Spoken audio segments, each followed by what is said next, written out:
在今天节目当中呢，我们非常开心，也非常荣幸为大家邀请到是我们旧金山市长布里德来到我们节目，来跟大家谈谈有关大家非常关心一些市政的问题。我们一块来欢迎他。Hello, Mayor Breed.Thank you for joining us. We are very happy to have you to be here. Thank you. I'm happy to be here. Yeah. So 一开始的时候，我们先谈谈上个礼拜才刚刚发生的，也就是呢第一场的这个市长候选人这个辩论会，大家也非常关注啊。So let's talk about the last week's first mayoral debate. Let me quote. You say.Some of the guys up here have not been very nice to me. Yeah. Do you think you are at a disadvantage in the debate as the current mayor? Well, definitely, because we're all being treated the same, but we're not, because I'm a sitting mayor, and everybody on that stage wants my job, and they're going to, of course, be critical of policies and things within my administration.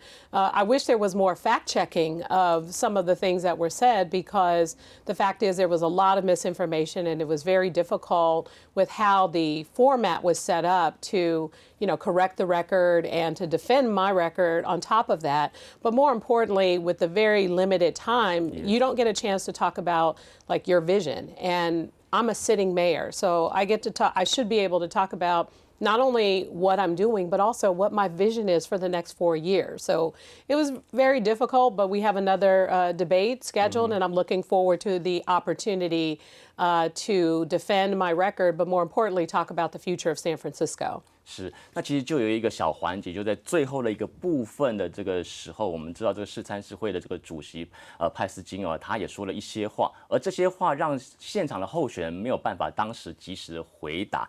Do you have anything to say about this?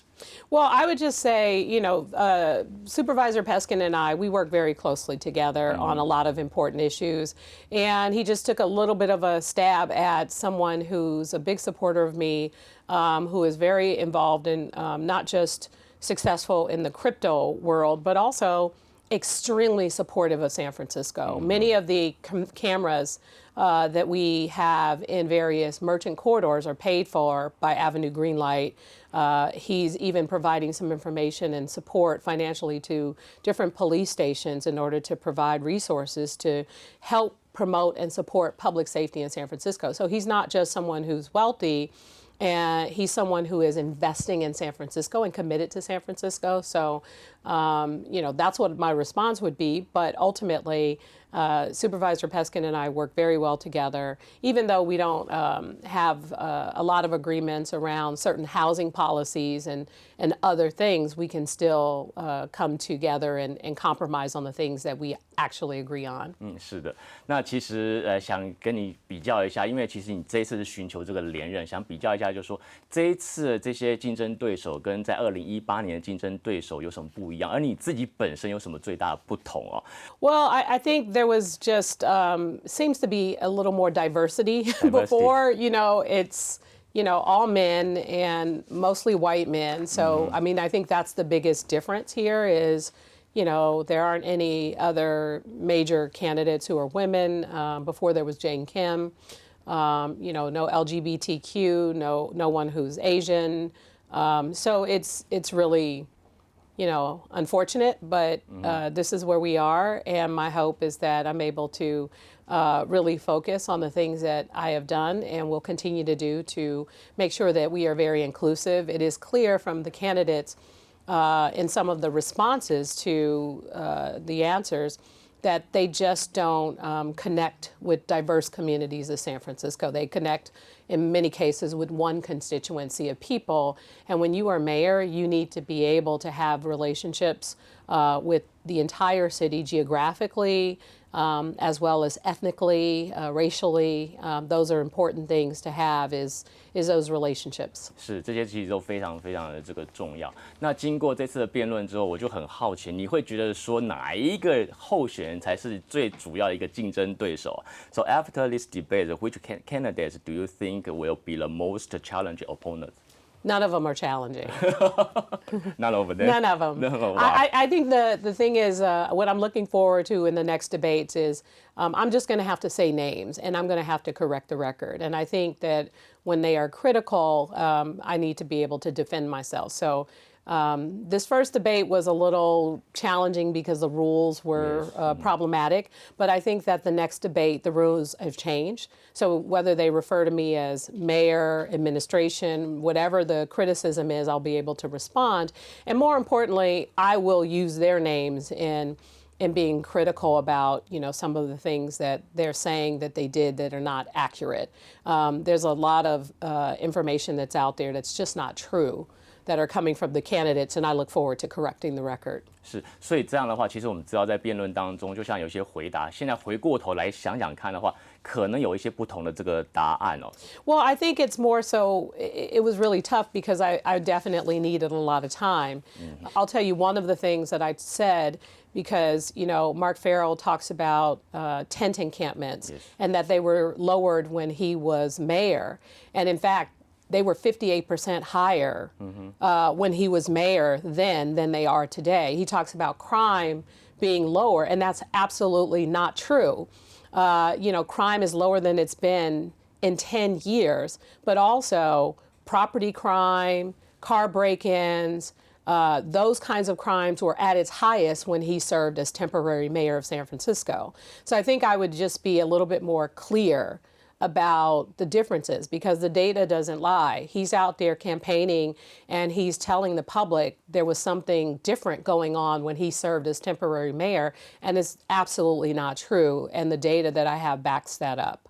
所以其实辩论时间很短，在这么短的时间之内要表达一些最详尽，其实的确是有它的一个困难哦。接下来其实就想要问问市长，不晓得市长同不同意，在过去4年当中，其实大家都过得非常的这样的一个辛苦跟艰难。Oh, it's definitely been a very tough, 6 years almost now. It's been difficult, yes. 如果要请这个市长从这个过去4年当中选出一个最艰难或最有挑战的一个 moment， 我不晓得市长会怎么选哦。So I would say one of the toughest times we've had is dealing with the challenges around fentanyl, with the people who are selling, using, and sadly dying from drug overdoses. So it's required us to do something that was really difficult, to make the hard decisions that we are not only going to arrest drug dealers, but we're going to arrest drug users. We've made over 3,000 arrests, and about 858 of those arrests are people who had outstanding warrants. And we're working with the U.S. Attorney's Office, the Drug Enforcement Agency, our federal partners, as well as our state partners, the California Highway Patrol and the National Guard, to address this issue and to be a lot more aggressive. It has led to significant changes in the daytime, but we're still very much struggling in the evening time. So we're going to be taking it a step further, especially in places like the Tenderloin, South of Market area, and requiring that, those stores that are open past midnight, they're going to have to close. 是这个毒品的这个部分，待会我们可以再详细再谈。我们再谈大家关心的就是有关这个无家可归 homeless 的这个问题哦。With the city sweeping more than 240 homeless encampment, so this year, so I was wondering, where did they go? So to be clear, since I've been mayor, we've helped over 15,000 people exit homelessness. Wow. And the way that we did it is we increased our shelter capacity by over 60%. So we're putting more people in shelter. And we increased our permanent supportive housing because we have people who have real challenges with mental illness and substance use disorder. We've increased those units by over 50%. We went from 10,000 permanently supportive housing units to over 15,000. So I'm really proud of this work because there is no excuse. When we go out to the streets and we offer you a place, we have a place for you to go. And so where they're going to jail, they're going to the shelters, they're going to permanent supportive housing, they're going to recovery programs because we've also invested in that as well.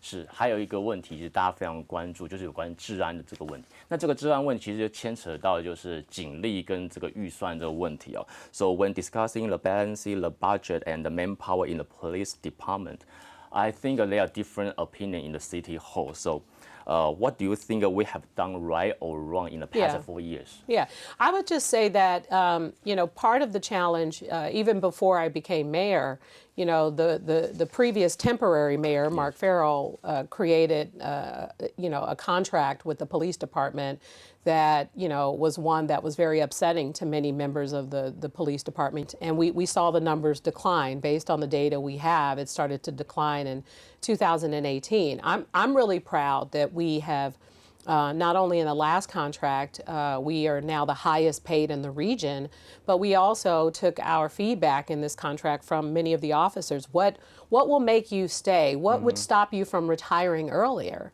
And we changed our retention pay so that we allowed for a little bit of a bonus that's also pensionable. We didn't just come up with an idea. We said, what will it take? And now we are seeing less retirements. We're seeing more applications. We have had just recently an academy class of 40 people. The next one is expected to be 50. And so we anticipate in the next year we're going to hire another 200 officers and get to full staffing in 3 years, even with retirement. So part of it is to, reduce the barriers in the process, increase our recruitment, make sure that our pay is competitive.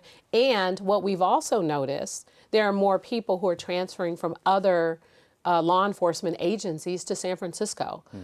So we've had just recently about 15 new transfers, and we've made the process a lot simpler for those transfers. So it's a combination of things that we're doing, and we're starting to see change.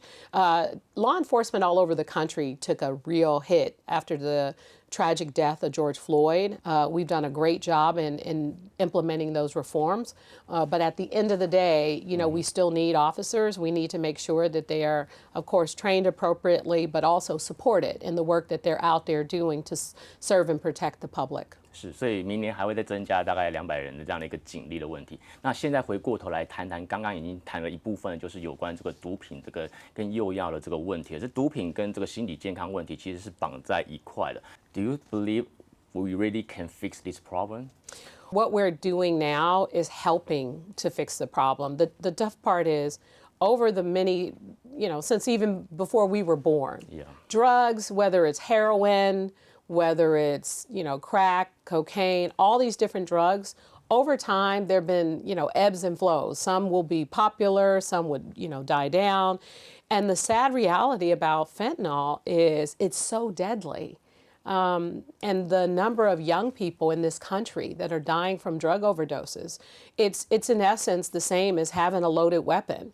And so part of what we have to do is we can't just treat it like any other drug. We need to treat it like the weapon that it is. It kills people. Yes. And so some of the things that I've already done, as I said, something that other mayors are not doing around this country, bringing in state and federal resources to make arrests and to hold people accountable.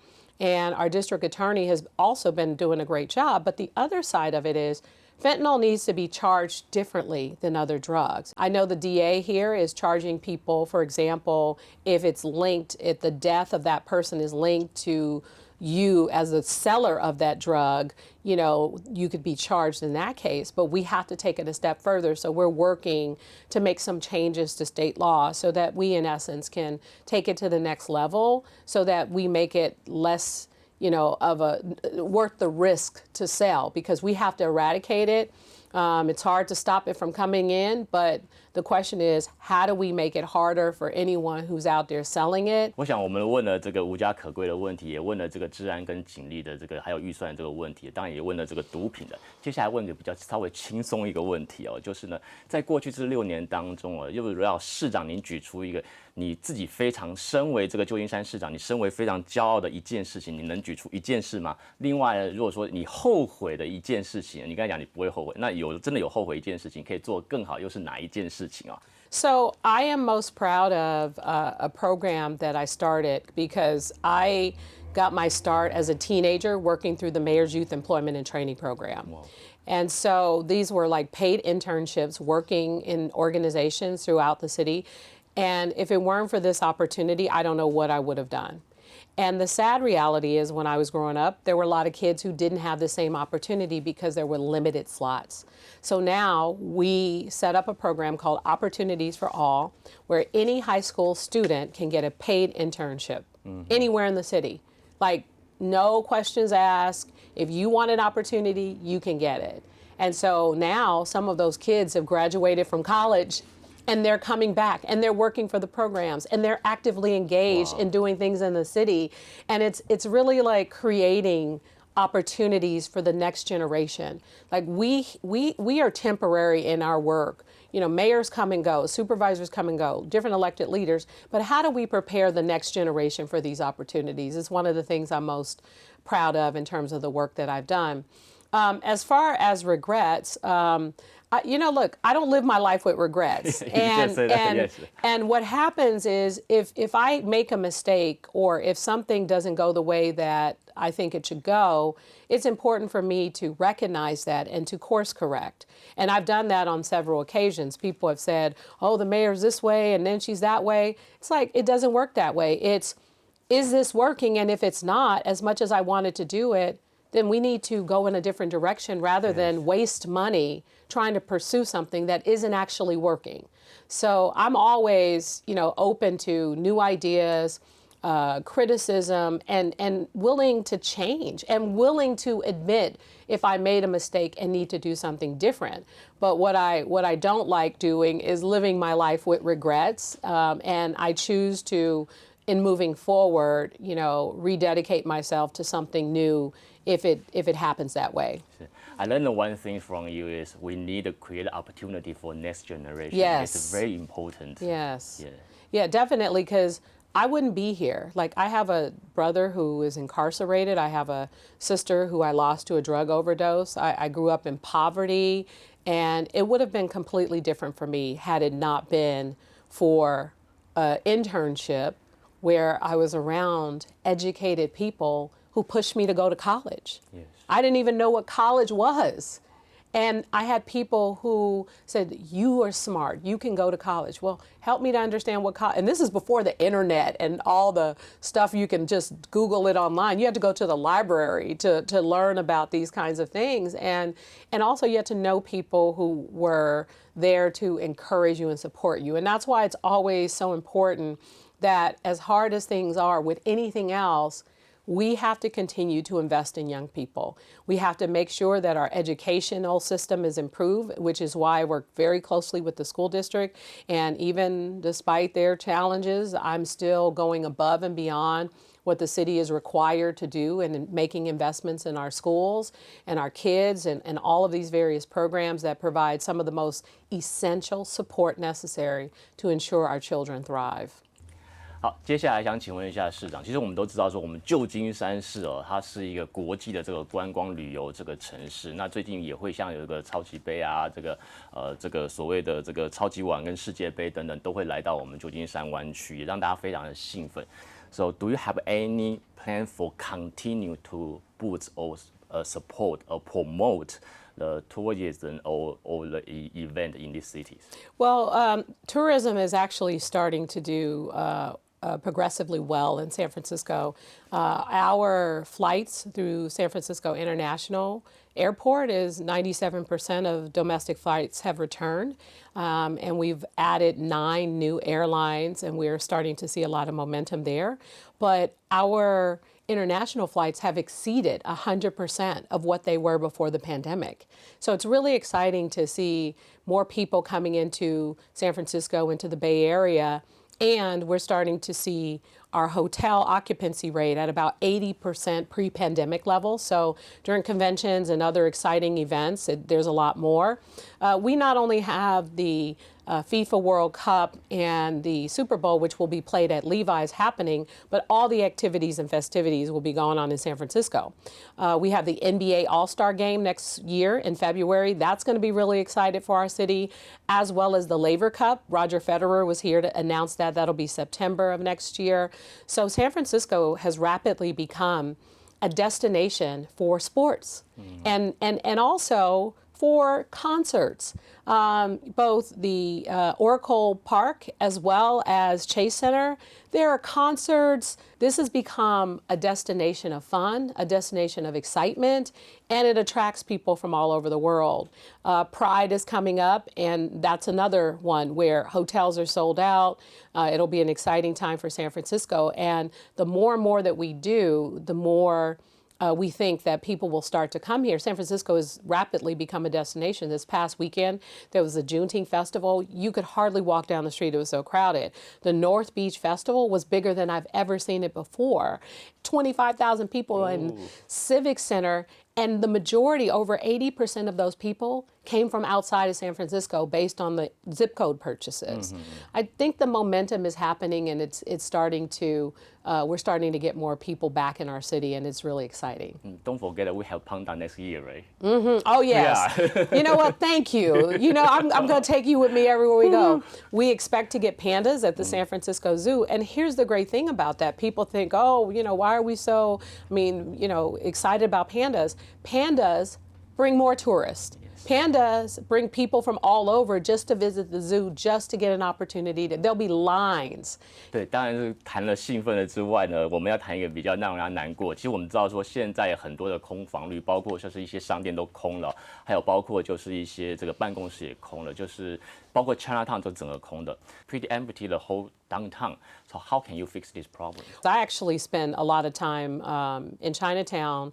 And it's becoming a destination more so for nightlife, which is pretty exciting, but the stores are not always open, of course, in the late evenings. What we are trying to do is transform our downtown, because downtown can't be a 9-to-5 financial district. It has to be a neighborhood 24/7 where you work, where you live, and where you play. So we are starting to do block parties, night events and festivities and activities all over the downtown. There'll be a number of concerts that'll be in Union Square, which attracts visitors as well. You know, people shop differently. Retail has changed. A lot of what people go downtown for is luxury retail. People are still, the luxury retailers are doing great, and they're expanding even. But, you know, the average retailers, you know, people are not necessarily going downtown for those purposes. But we're working with the folks who are now in charge of the Old Westfield, the San Francisco Center, and they have already leased space to a number of different uses, including for students who are in college, and a couple of other uses that are not just about retail, but about, you know, bringing people into a new environment, opening up spaces for people to enjoy. So you are trying to transfer the people's lifestyle. Yes. And so think about it. We have about 9 buildings in downtown that can convert to either, you know, housing or student dorm room space. And where the Men's Well House is, there's a building right above it that they're interested in doing that conversion. And the Warfield, they are converting, I think it's either 30 to 40 you know, of the office units they have upstairs into housing. So mixed use. The old iMagnin building that's in Union Square, that's going to continue to be retail at the bottom, office in the middle, and housing at the top. San Francisco has always been about a single use. And now we're diversifying those uses in order to make sure that we are using space differently. For pop-up art galleries, we have a program called Vacant to Vibrant, where the first cohort of 9 new businesses, people who started their businesses during the pandemic, 7 of the 9 signed long-term leases, including Devil's Teeth, Roslyn Bakery. Like, these are new places that are downtown that wouldn't be there otherwise. So we initially provide free rent, working with the property owners, and we do build-out costs and provide support. And now we see a lot more businesses that are doing well. So diversifying the uses of downtown, making it easier to get to yes, removing the city's bureaucratic red tape and making it affordable. 那你其实您刚才提到这个住房的这个问题，我就想请问你，其实这住房问题一直长久下来都是旧金山一个问题，你如何解决，如何看待这个事情？ It's because over the years, we have been notorious for saying no. San Francisco is a densely populated city, and we need more housing. And we need more housing, period. It's not just about affordable housing, because we build affordable housing, and you have to hit the lottery. You have to qualify first, and then you have to hit the lottery to get into housing. But if we would just build more housing in general, we'd be in a completely different situation. And we have made it difficult, not only with our different requirements, but also our different impacts fees. Transit impact fee, this impact fee, job impact fee. It's like when you look at it and how much it costs, interest rates are not within our control, materials and supplies are not within our control, but the things that are in our control need to be removed, even if it's temporary, until we can get housing production going in San Francisco, because, over 50,000 approved and over 70,000 in the pipeline. If we could just remove the city's very challenging bureaucracy in order to get it done, we could get more housing units built, and faster, which would make it more affordable. We put out a zoning map that really helps us to reimagine what the city could be. It's not to say we're going to build, like tall, towers in the west side of San Francisco, but the ability to build, anywhere between 8 to 10 story, apartment buildings in the west side of San Francisco should be possible. 谢谢这个市长解释一下这个住房的这样的一个想法。那接下来可能就跟一个选情比较有关系的一个问题，就想要问一下这个市长啊，在这个2018年的时候，有大部分的这个亚洲的选民其实是还蛮支持你的。那在现在来说，有一份民调是从这个 Chronicle 来的，那在今年2月份的时候，他好像说80%，大概有80%这个亚裔的这个选民可能会有不同的一些想法。针对事情，你有什么看法哦？ Well, I think the challenge is public safety has been really a problem for some time. And I think that, people are starting to see and feel a difference. I think the data has shown that things are changing, but people have to feel safe. I know that that's the biggest problem that we have when I talk to people who have been a little frustrated. Our ambassadors, which are in all the different neighborhoods, they include Cantonese-speaking individuals as well as African Americans who are in the Street Violence Intervention Program, and they have been doing a great job in those neighborhoods where you have had some level of challenges. They are the ones patrolling the neighborhoods and bringing people together.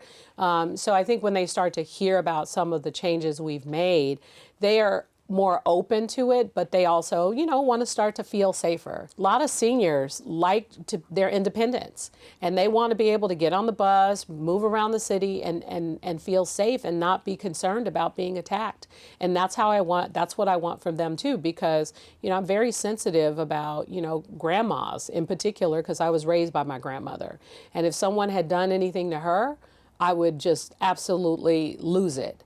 And so there's a sensitivity out there about, the city and just even what kind of person would attack an elderly person too. So I think many people in the community are taking it upon themselves to be a lot more aggressive in trying to combat this issue. And the numbers have declined considerably. I'm not suggesting it's gone away in any way, but the fact is things are changing. And I think if they start to see and feel the difference more, then they would probably be more inclined to be supportive.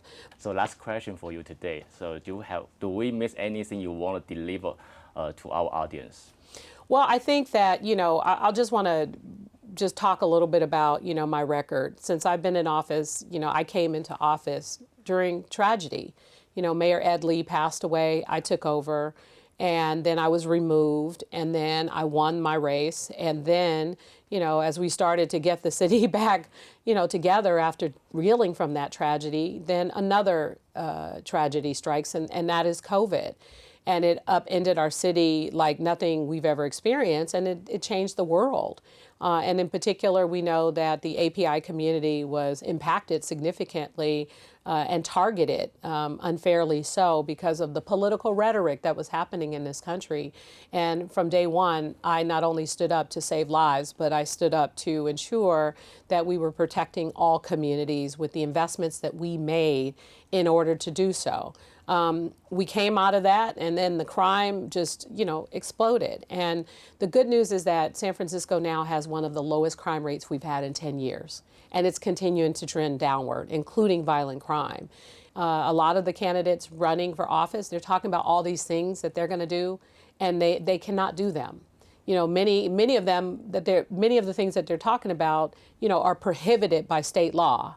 So I am actually, in the trenches, delivering and giving people the facts about what we as a city can and can't accomplish, because it is important that people know that something may sound good, but realistically, I'm a smart person. There's a lot of smart people out here. Clearly, if it's not being done according to the way that people think it should be done, then something else is brewing. And I hope that the people out there take a deeper dive into what folks are saying. And it's not just about what they're saying. It's like, can they actually deliver? I've delivered for this city time and time again through challenging times. I have never given up, and I've given my all to do this work every single day to support and uplift the people of San Francisco and to make sure that we keep people safe. 是，今天非常谢谢这个市长来到我们节目当中接受我的这个采访啊。Thank you for your time. Thank you. We wish you everything success. Thank you very much. Thank you so much. Thank you.